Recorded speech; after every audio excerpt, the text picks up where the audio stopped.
I pretty much ran out of pride flags for the quiz anyway. We got to the stage where we were making pride flags up and people were having to guess what the sisters were thinking. We had 2 prizes. One for the people who guessed the most correct as to what we were thinking. And then one for the best answers. The ones where you thought that's not what we were thinking, but we wish we'd thought of that. Yeah. There was stuff like vanilla pride, which was different shades of cream. And don't forget about straight pride.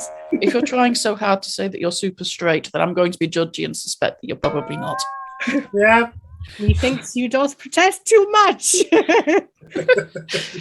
It's hard to be non-judgmental at times. True. Doing pride flag quizzes sounds like a really fun thing. We could have words with the pub and see if we can do one. Give it a couple of years, there'll be plenty of new flags anyway. Apparently they've changed the pan flag, except half of the pan community hate it.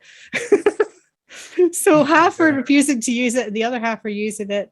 Oh dear. And there's all sorts of accusations flying about who created it and why and what their agenda is. There's a current arguments about the different lesbian pride flags because the turfy types don't like the lesbian flag acknowledging the existence of butch and he/him lesbians. Yep. And bi-lesbians. That was last episode, Alaska. But they're still upset about the bi-lesbians. My current peeve with them is that they seem to think that the word hetero means opposite, not different. And they don't understand that bisexual is in between liking people of the same sex as you, i.e. homosexual, and liking people of a different sex from yourself or gender, which is what hetero actually means. It means different. So the way it's used, though, is as if there's 2 polar opposites and nothing in between. They seem to think that a homo and homosexual meant attracted to men. So, wait, does that make women homosexual if they like men?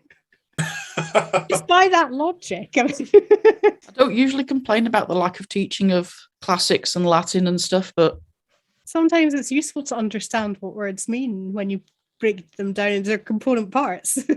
I think that homo and hetero are Greek, aren't they?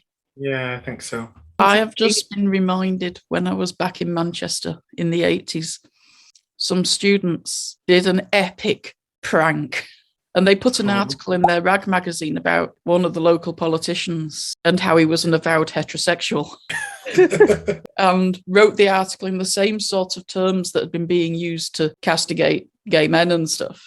And he complained. Oh my word. How dare they call him a heterosexual? Latin to his lies.